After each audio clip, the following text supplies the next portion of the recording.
العالمين والصلاة والسلام على أشرف الأنبياء والمرسلين وعلى آله وأصحابه أجمعين. Yang saya muliakan Tuan Imam Al-Fadhil Al-Ustaz Nasrun serta ahli jawatan kuasa pentadbir Masjid Haji Muhammad Saleh. Para jemaah sekalian, Assalamualaikum warahmatullahi wabarakatuh.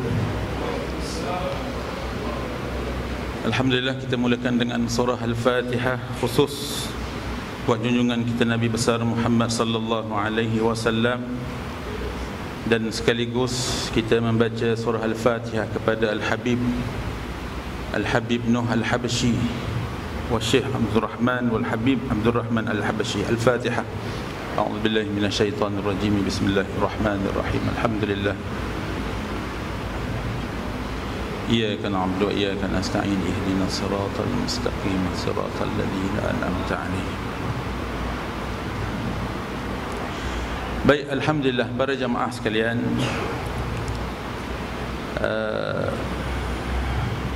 Kita sekejap saja, tak lama. Mungkin ada yang selepas ini akan bekerja. Cuma saya nak bawa satu hadis Nabi sallallahu alaihi wasallam. Ini hadis sahih. Nabi kata apa? Sabaqal mufarridun.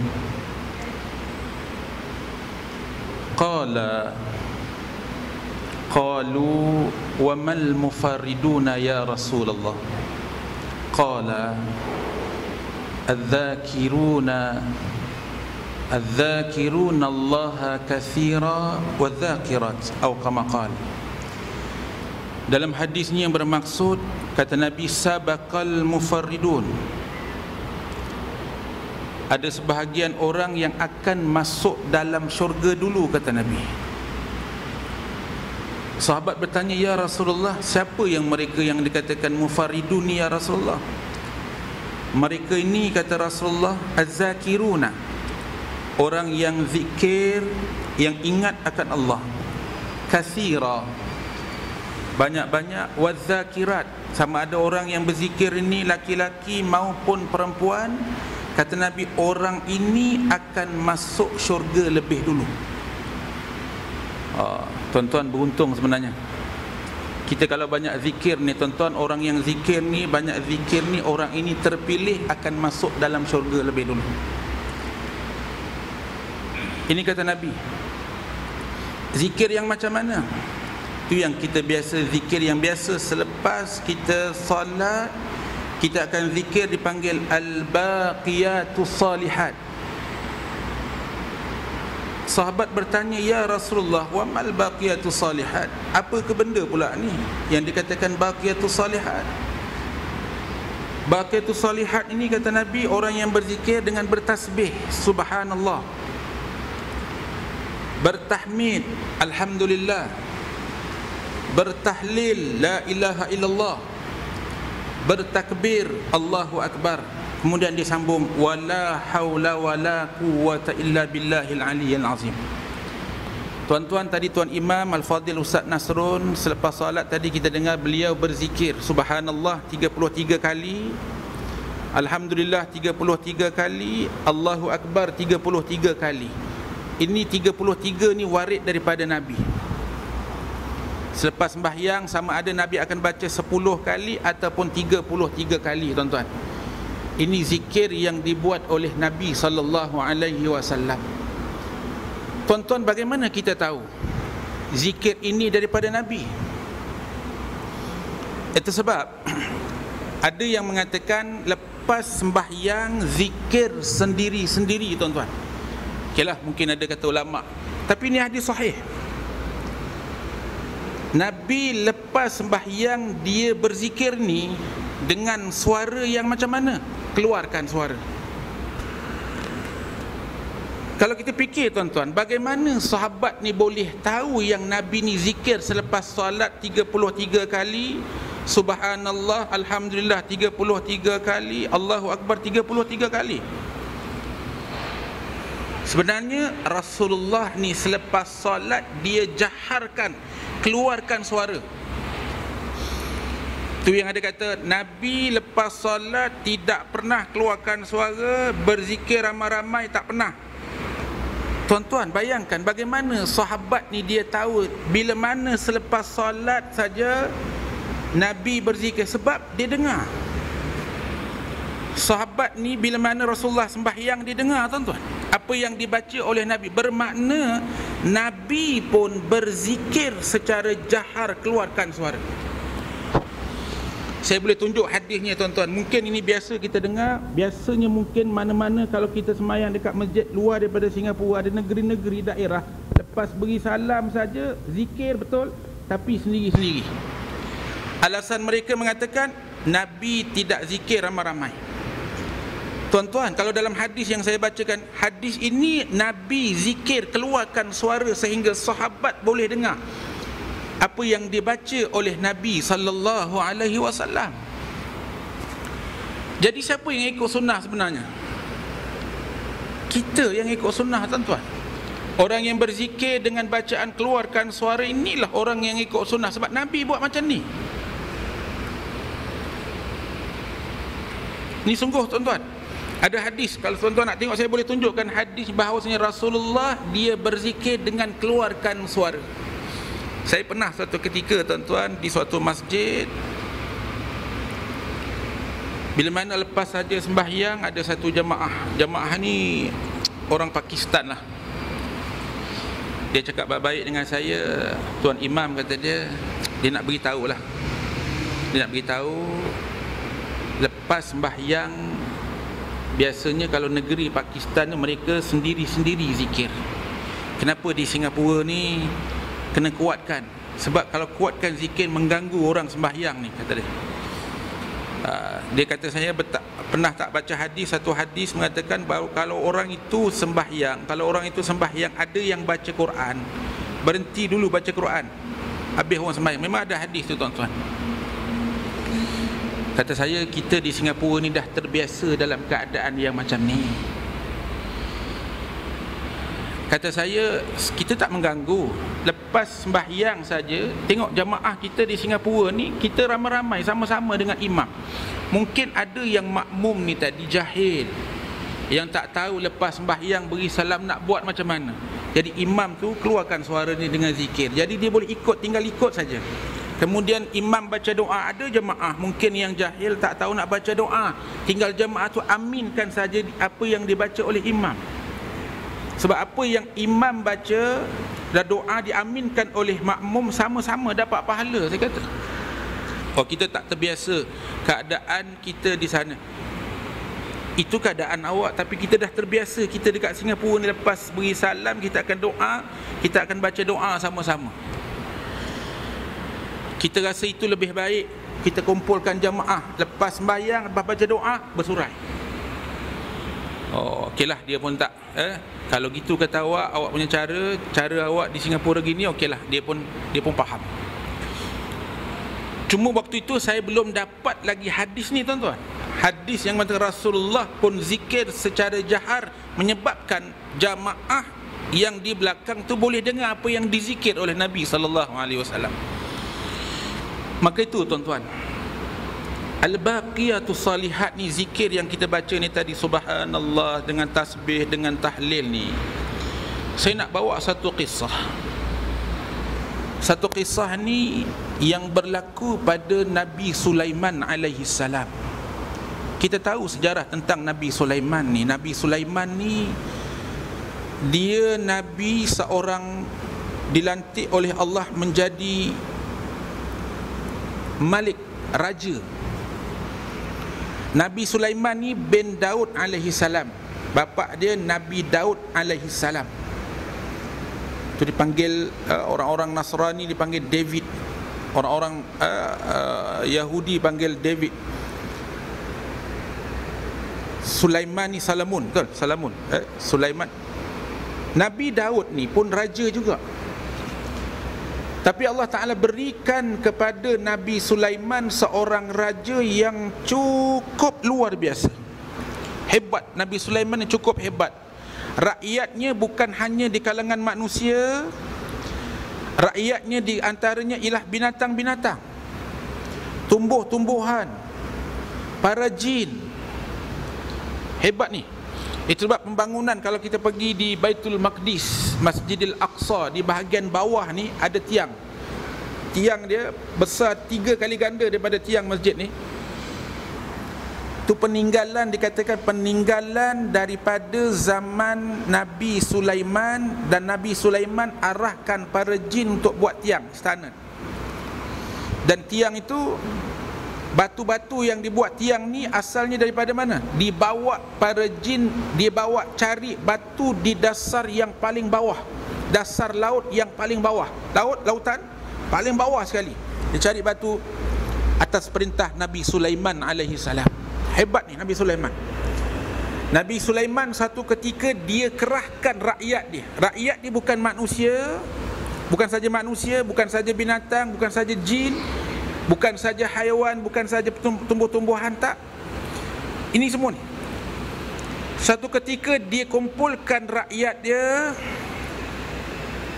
tengah dia bercakap-cakap dengan rakyat ni, termasuk jin, termasuk ni semua,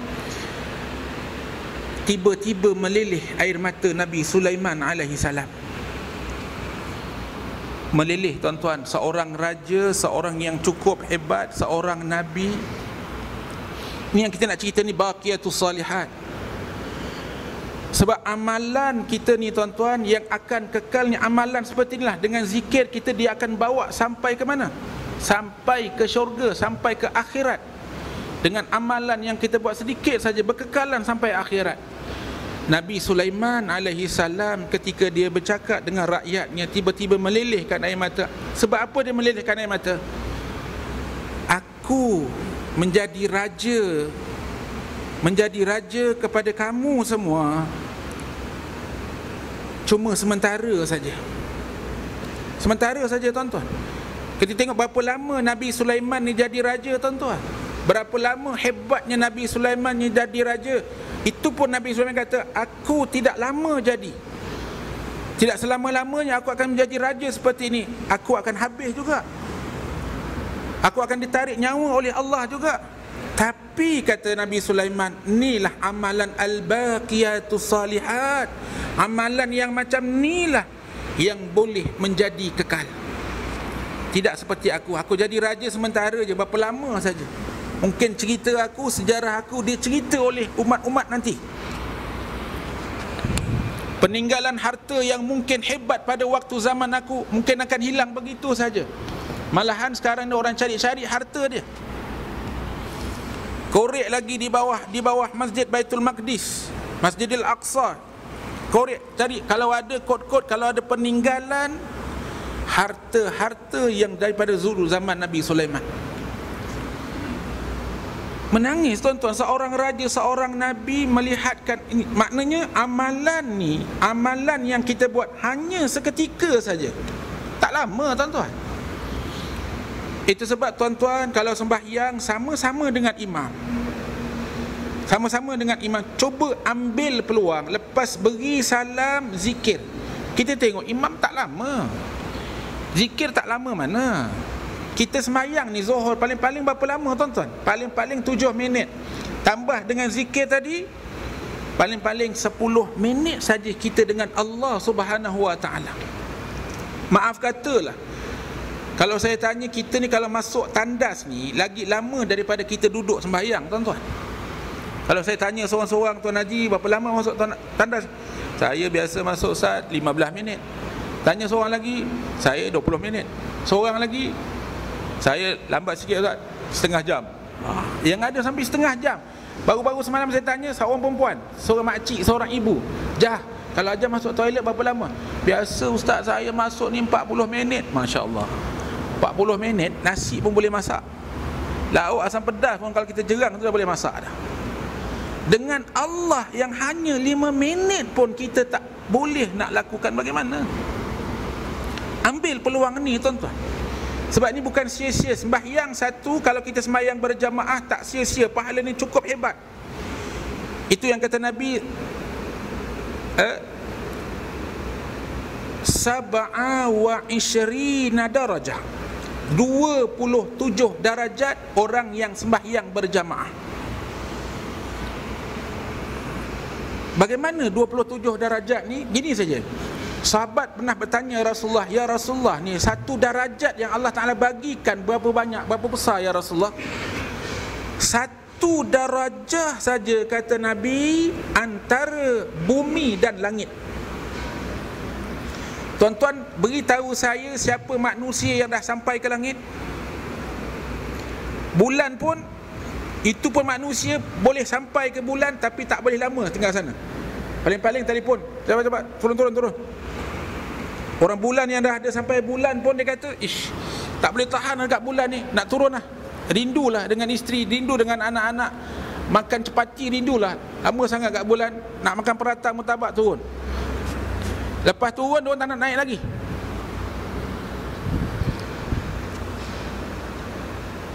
Antara langit, bumi dengan langit, satu darajah di sisi Allah, apatah lagi kalau 27 darajah kalau kita semayang berjamaah, tuan-tuan. Maka itu kalau boleh jangan sampai kita tertinggal sembahyang berjamaah, sebab kelebihan dia ni tadi cukup besar. Itu satu. Kemudian yang kedua ni, kita zikir tadi ni, dan zikir yang kita buat ni pun tak lama, tak sampai berpeluh-peluh, tuan-tuan. 3 minit kita zikir tadi, 33 menyebabkan kita senang-senang saja masuk dalam syurga. Allahu Akbar. Kalau satu hari kita buat 5 kali macam ni, tuan-tuan, tak masuk syurga ke kita? Maka itu jamaah sekalian, ambil peluang ni. Kalau nanti asar tidak dapat berjamaah di masjid, cuba cari jalan, kalau tempat kerja dapat berjamaah. Jamaah ni bukan susah. Jamaah ni satu orang imam, satu orang makmum, dah kira jamaah. Dapat berapa pahala? 27 darajah. Zikir macam tadi imam zikir. Sebab ini warid daripada Nabi SAW. Keluarkan suara tak apa, tak ada masalah. Sebab Nabi sendiri pun keluarkan suara itu, sebab sahabat boleh dengar. Amalkan dengan, kalau tak kat masjid, amalkan dengan keluarga, kat rumah. Sembahyang isyak, habis sembahyang isyak nak tidur, tidurlah. Niat sikit lah kalau dapat tahajud malam. Kalau niat, insya-Allah dapat pahala. Tak niat, tak apa, tak ada masalah. Sebab kewajipan yang lain, tunggu subuh nanti. Kalau boleh subuh dapat. Sebab kata Nabi, sembahyang yang paling susah untuk kita lakukan, sama ada dia secara berjamaah ataupun secara sendiri-sendirian. Kata Nabi apa ni? 2 sembahyang ni, sembahyang isyak dan sembahyang subuh. Sembahyang isyak ni macam mana tak, tuan-tuan? Kita balik kerja petang, paling-paling maghrib kita dapat berjamaah. Lepas maghrib ke balik kita mandi, lepas mandi kita maghrib, lepas tu kita makan. Lepas makan tengok cerita, berita pukul 8. Itu pun sambung lagi 8.30, cerita jangan pandang belakang. Wah, sambung. Isyak nanti kejap lah. Itu yang kita rehat kejap, tertidur sampai tertidur. Itu susahnya. Apa lagi nak sembahyang berjamaah? Sembahyang seorang-seorang, itu susah. Tak apalah, nanti kita boleh rasa pukul 12 ni mungkin jaga ni. TV ada 24 jam apa, nanti boleh terjaga, confirm terjaga malam. Susah kita nak semayang kan ni. Betul lah kata Allah, betul lah kata Nabi. Apatah lagi kalau subuh, tuan-tuan. Subuh ada masjid yang tak buka, tuan-tuan. Ada tak masjid Singapura? Kat Singapura ni, saya baik dekat estate tu ada yang buka. Tapi kalau kat bandar-bandar ni jarang ada tempat yang buka, ada tak? Ada masa satu masjid di Singapura ni subuh dia tak buka. Sorry, imam cuti. Imam pagi-pagi jauh. Tak apalah, kita tak ada jamaah. Tak buat di masjid, di rumah. Petah lagi kalau sembahyang subuh bukan senang, tuan-tuan. Maka itulah subuh ni Allah Ta'ala bagi 2, tapi pahala dia sama macam sembahyang 4 rakaat, 3 rakaat. Dengan kita bangun tu jihad ni, tuan-tuan. Dengan kita bangun, dengan kita rasa ngantuk, mata ni sepet-sepet aja. Jalan pun kadang-kadang terlanggar katil lagi, terlanggar bini. Bang, sorry lah, masih jihad lagi nak masuk bilik air tu bercinta. Ya, dengan sejuk, dengan apa. Kita jihad, kita teruskan dengan sembahyang. Kemudian kita sembahyang pagi-pagi dengan keadaan gigil-gigil. Tetap kita menghadap kepada Allah. Allah Ta'ala tak bagi pahala ke macam ni, orang macam ni. Maka itu, tuan-tuan, hari ini kita masuk bab tentang zikir. Zikir ini jangan kita pertikaikan. Allah Ta'ala perintahkan kita zikir siang, malam, pagi, petang. Kita tengah buat kerja, tengah bekerja, bawa teksi sekalipun, berzikir tak salah tuan-tuan. Lagi disukai oleh Allah kalau mulut kita ni senantiasa siapa? Senantiasa ingatkan Allah Subhanahu wa ta'ala. Apatah lagi yang tadi kita tentukan orang itu baca zikir al-baqiyatus salihat. Kalau dia nak baca lebih daripada 33 kali pun tak ada masalah tuan-tuan. Sebab Nabi ni dia tidak memberatkan kita terlalu banyak, tidak ringan sangat, sederhana saja. Tapi kalau ada orang itu mampu nak buat lebih zikir, sebab memang kita ni tuan-tuan, manusia biasa ni macam ni tuan. Nabi dia ni maksum, terjaga daripada dosa. Tapi kita yang banyak dosa ni, kalau boleh double kita buat. Kalau Nabi suruh 33 kali, kalau saya Ustaz Yazid suruh 100 kali. Yang ada sampai 1000 kali. Memang amalan kita. Kita ni manusia yang ada dosa tuan-tuan. Maka itu kita kena lebih. Nak hilangkan dosa, kena lebih ingat kepada Allah Subhanahu wa ta'ala. InsyaAllah semoga dengan demikian, kalau kita sentiasa orang yang senantiasa berzikir, nascaya kita kata Nabi tadi daripada hadis yang pertama, sabaqal mufarridun, kitalah akan masuk dalam syurga lebih dulu daripada yang lain-lain. Kita masuk syurga dulu. Kita tengok tuan imam kat bawah. Imam kat bawah, saya dah masuk syurga dulu. Sorry imam, awak mungkin masuk syurga dah, awak lebih zikir. Mungkin awak tambah lagi zikir dekat rumah, awak masuk syurga, awak berhaklah masuk syurga dulu. Maka itulah mudah-mudahan dengan zikir, dengan banyakkan kita zikir, sebut banyak nama Allah, insya-Allah Allah akan berikan rahmah kepada kita, rahmah yang paling baik, paling besar sekali ialah syurga Allah Subhanahu wa ta'ala. Amin ya rabbal alamin. Kalau ada sumur di ladang, boleh saya menumpang mandi. Kalau ada umur yang panjang, insya-Allah di lain masa, di lain kali kita ketemu lagi. Kita doakan Al-Fadhil Al-Ustaz Ibrahim Qasim, moga-moga Allah Ta'ala memberikan beliau kesihatan. Al-Fatihah. A'udzubillahi minasyaitonirrajim. Bismillahirrahmanirrahim. إياك نعبد وإياك نستعين اهدنا الصراط المستقيم صراط الذين أنعمت عليهم. بسم الله الرحمن الرحيم. الحمد لله رب العالمين، والصلاة والسلام على أشرف الأنبياء والمرسلين وعلى آله وأصحابه أجمعين. ربنا تقبل منا دعاءنا إنك أنت السميع العليم، وتب علينا إنك أنت التواب الرحيم. دعواهم فيها سبحانك اللهم وتحياتهم فيها سلام، وآخر دعوانا ودعواهم أن الحمد لله رب العالمين. تقبل الله منك.